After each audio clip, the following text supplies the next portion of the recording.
Hey, what's up, AML family? We out here today in the middle of the struggle with our brothers and sisters. And and they're educating the world on addiction, helping us with this project so that way the stigma can be broken. I'm out here with a very nice lady. What's your name? KK. KK, that's a unique name. Mm-hmm. Where are you from originally? I was born in South Philly. I grew up in Delaware County. That's Okay. where my family lives now. Okay, shout out Delaware County. Mm-hmm. What was it like for you growing up out there? It was good. I played sports. I always had friends in the neighborhood. I have an older brother, a younger sister, and a younger brother. We always had a good life. Both of my parents worked. They always took great care of us. I went to Catholic school. I just always was active, like being outside. I always needed to be entertained, but I had a great childhood. I never can complain about it. Oh, that's awesome. What are some of your favorite childhood memories? Definitely vacation, summer vacation, going to my uncle's house. He has an in-ground pool, so we would be there all summer long. Going down the shore. My grandparents lived down the shore, and we also had a trailer and a campground down the shore, so I was always down there in the summertime. Those are definitely my favorite memories. Awesome. That's great. Mm-hmm. Let's go in middle school and high school. What type of student were you? I was always a good student. I didn't really struggle in school. If I studied, I would have done excellent. Everything really came pretty easy to me, so I was able to pass without trying so hard. So that was okay, but it ended up hurting me in the long run because I didn't try hard enough in high school, and I got by, I passed, but if I actually applied myself, I would have done so much better. But besides that, I played sports all up until 9th grade. That's when I started to get in trouble. But middle school was good. I had lots of friends. I played all sports. 9th grade is when I started to get in trouble because I went from Catholic school to public school, and it was completely different. It was way more lenient, so I started getting in trouble then. That's when I started using pills for the first time. Oh, and how were you introduced to pills? By the friend group that I was hanging around at the time. Gotcha. So it's like a peer pressure thing? You trying to fit in? It was my boyfriend. I don't want to throw him under the bus, but it was my daughter's father. I started hanging around him and his friends when I was 15.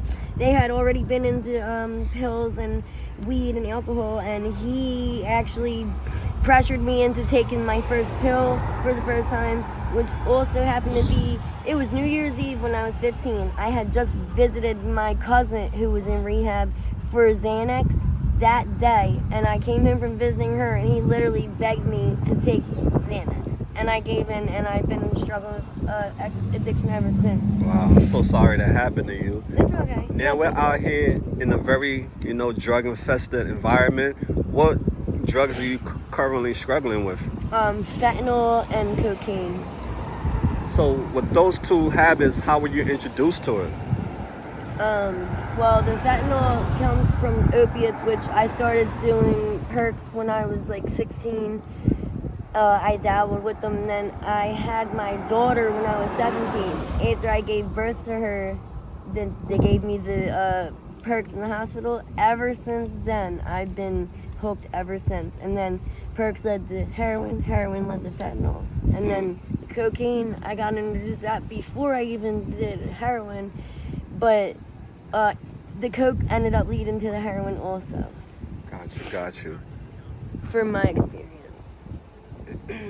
Right, okay. Do you snort, smoke, or shoot? I shoot and smoke.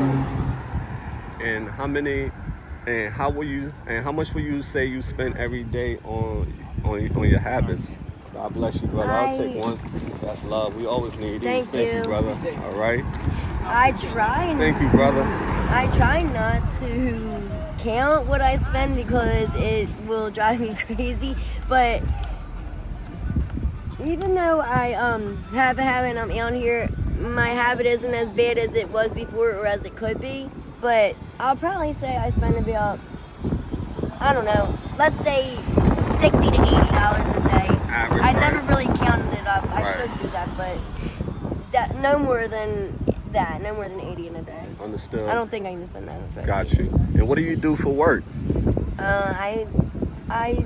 I'm not proud to say this, especially if any of my fans see this, but I do dates. And a lot of women do dates. You know, it's nothing any woman will be proud of, but when you're in addiction, you'll do things that you wouldn't normally do. You know, we don't judge you for that, and the world shouldn't judge you for that because you're struggling with a disorder, you know? That's the only way I could think of when I first started, like, getting worse in my addiction, that I could make money without hurting other people. Like, I don't steal, I always just try to be the best person I can be, so that was my way of still being able to take care of myself without hurting someone else. Doing dates is very, dangerous. I have heard so many horror stories. Now, what has been your worst dating experience? It just happened last week. Before this, I had a few bad stories. The worst one was I got burned on my shoulder. I don't know what he did. I was asleep and I woke up to my arm and back throbbing, and I looked in the mirror and I had a crazy burn on my shoulder. You can see it, like, wow. Ooh, I dropped myself. Oh wow, yeah. damn. And then, like, here on my arm, it was like, that looks like it was like an iron or something, but that was in 2019. Yeah. That got was you in another one. 2019. But just last week, someone that I had seen before a few times, he asked me, did I want to go get a hotel room? And I said, yeah. I fell asleep on the car ride, and I woke up in Queens, and he ended up leaving me in Queens. New York? Yes. Wow. I was stranded. I had no cell phone and no money, and I had to get home. I had to beg the people on the trains to let me home. I had to take 4 train rides home, and I ended up getting home on my birthday. Monday was my birthday, and I had to do all that on my birthday. Oh, that's horrible. Yeah. So how do you prevent stuff like that from happening? Well, see, like that, the only thing I can say is don't get in the car with strangers, but how can you not get in the car with strangers if you're doing dates? If you can keep it to people that you know and only see people that you really truly know and can trust, or you just always have to use your instinct. Don't fall asleep. Don't get high with the dates, or don't get high with strangers. You always have to be on point. And any little instinct or inkling of something going wrong, you have to follow it, because if you don't, that's going to be the part where you mess up. Anytime I ignored something is when I got into some kind of trouble. Oh, that's what's up. That's blessing. And how? Oh, volunteer for prevention. Oh, I won't be available tonight. You got a card? No. Oh, damn. Carlos, For prevention point? every Okay. Thursday, 5 to 8. Okay, 5 to 8. All right, I'll be there next Thursday. All right, brother. What's your name? Carlos. My name is Malcolm, like Malcolm X. Nice meeting you guys. All right. God bless y'all. See ya. Yeah, that's cool. I'll be there next week though. That's what's up. So, what does a typical day out here look like for you? For me, normally I try to work and get money between like 5 a.m. and 7 a.m. After that, I like to just relax, socialize, but pretty much I make my money, I cop, I chill a little bit, eat, and it's just the same thing over and over. A lot of the times I stay up all night because the daytime sometimes is harder to get money, but yeah, I'm constantly moving all the time. I'm always on go. But, I just always try to get what I need and take care of myself so that I don't end up, desperate or, just, it's always not the greatest situation, but in a really bad predicament where, I have to make a worse decision because I got desperate. But, I wake up, I get my money, get my drugs, and then repeat.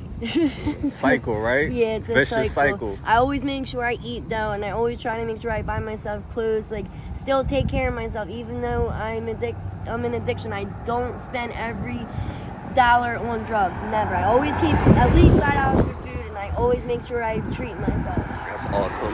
What's your living status right now?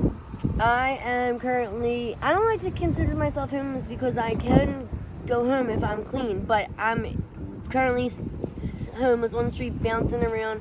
I pretty much, I always end up finding somewhere to stay, luckily, but I don't have a permanent place to stay right now.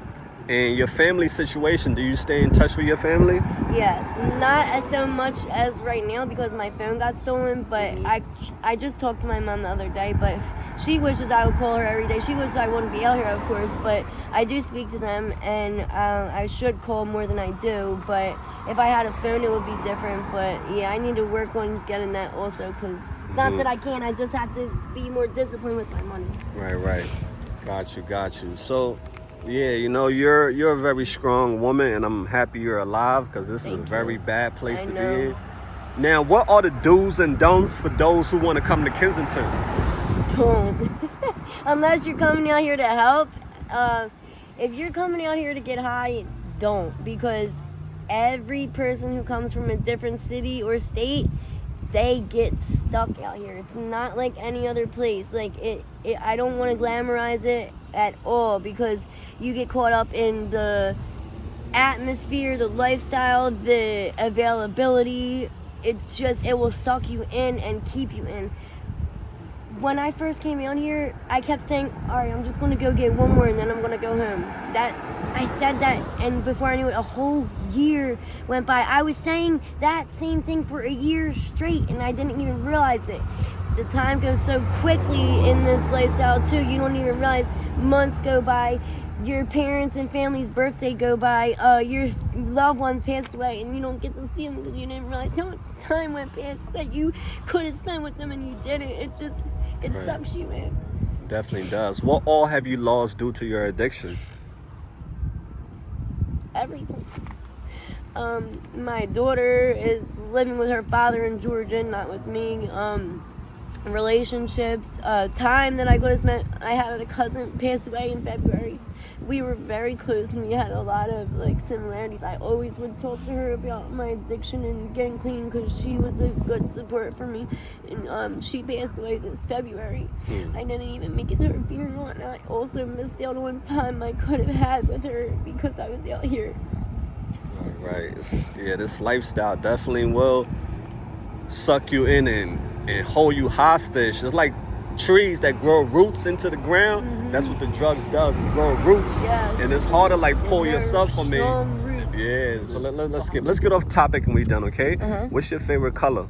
I always say pink, but it's hard for me to pick one. I like gold, black, red, pink, and white. Okay, that's some nice flavor you got. Okay. When you was a little girl, what do you want to become when you grow up? When I was my youngest, memory of a job, I always wanted to be a veterinarian. Why? I love animals. I always loved animals. Okay. I like animals more than people. A lot of people say I that. always I feed the stray cats out here sometimes. They'll just run up to me. They'll be afraid of other people, but they will just flock to me. It's so crazy. But yeah, I love animals. Yeah. You got the good vibe. Okay. Now, Halloween or Christmas, which one are you? Halloween. Why? I'm born October 24th. I was due on Halloween, but The Nightmare Before Christmas, that was always my favorite movie. I love Christmas now, but Halloween was always my holiday as a kid, as a child. My happier memories are on Halloween. Okay, all right, that's what's up. So if you could be any animal, what animal would you be? A lion. Why? Because they're fierce and strong. They're beautiful. They're not scared. They're the king of the jungle. Hey, you're absolutely right. Okay. Now, do you have a favorite band or artist you listen to? It's so hard for me to pick favorites because I'm indecisive and I like so many. Hey, that's good. I loved King Von. I like Meek. Okay. Shout out to Meek. Okay, shout out Meek. But I like a lot of different artists. Got you. Are you afraid of dying? Not so much anymore, but yes. Where do you believe you'll go when you die? Heaven. I do believe in heaven, but I think it's going to be another... I don't know if it's going to... I don't want to say another life, but I just think it's going to be the next chapter, but that might be permanent. This is... we got to get through this first, and then we get there. Got you. What would you like the world to know about you? I would like the world to know about me, as well as many other people who suffer from addiction. just because we use this particular substance doesn't mean we're bad people. Not everybody steals. Not everybody is gonna rob you or cheat you or do you wrong. Like, many of us are really great people, talented, smart, funny, like, wonderful people. And don't always judge somebody before you get to know them based on them having an addiction, because there's many people who don't get high on hardcore drugs. They might just drink alcohol and smoke weed, and they're just mean, miserable, nasty people, period, without the addiction. Or they'll get over on you and they don't even get high. So don't always go to look down on us because we get high. Like, we're regular people too. It doesn't mean, like, don't count us out. Right. If your friends or your family see this video, what message would you like to send to them? I love you, and thank you for always being there for me, and don't give up on me. Awesome. What are your short-term goals now? My short-term goal definitely is to get on methadone and get off the street, to try to get some kind of housing situated and get back into, like, normal life as close as I can. Like, try to get some kind of job and just get off the street, just to switch up my lifestyle. Oh, that's great. When you look at the world today, what type of change would you like to see in it? I would like to see people being kinder to each other, stop violence, stop the murder, stop the just everyday nastiness. Just try to be a little bit kinder to each other. Are you currently in a relationship? No. What do you look for in a partner? Just, like, honesty, being your true self, loyal. I want to see what I put in. The same effort that I put in, I want that back. Awesome. If you had to pick to fly or be invisible, which one would you pick? Fly. Why? Because I could go anywhere. I could just be free. I could probably even be invisible to people because I would be up, so I think Yeah, that's a different way to look at it. But you could just be free and do, like, you would feel that, like, freedom flying. That would be cool. All right. The last one I have for you is, there is a lot of people in this world who judge people who struggle with addiction. What's your message for the world? Don't be so quick to judge, because you never know. It could be you. It could be anybody. Addiction does not discriminate. So you never know what predicament you might find yourself in and how easy you could be where somebody else is now. So try to not be so hard on people with addiction, because you never know what they could go through or what you may go through. So you never know when it could be you. Well said. AML family, I want to tell the lovely Kiki, thank you so much for being KK. I'm chopping up her name. Is it Keke? K. Oh, just KK? It's K and K, yeah. K and K. Oh, that's easy. 2 letters. All right. Thank you. AML family, I want to tell KK, thank you so much for opening up and being courageous and helping break the stigma. Thank you for helping us do that as well. Yeah, hopefully, her story resonate with somebody out there and they can learn from her. This has been my first interview ever. I've never wanted to get on camera or share my story, but to break the stigma against addiction, I had to do it, because that's something I feel very strongly about. Right, and we have to save the future generation, yes, right? Yes, okay, and I hope one day I can be out here doing the same thing, sober and helping the next person. I always felt that that's why I'm in this addiction. I always felt that one day I'm going to be able to turn it around and really do something positive with it, and I hope that I can. Yes, you will. Yeah. Speak that into existence. The I universe do. Yes, listens. that's Awesome. true. So KK, before we roll out, is there anything you're in need of we can help you with?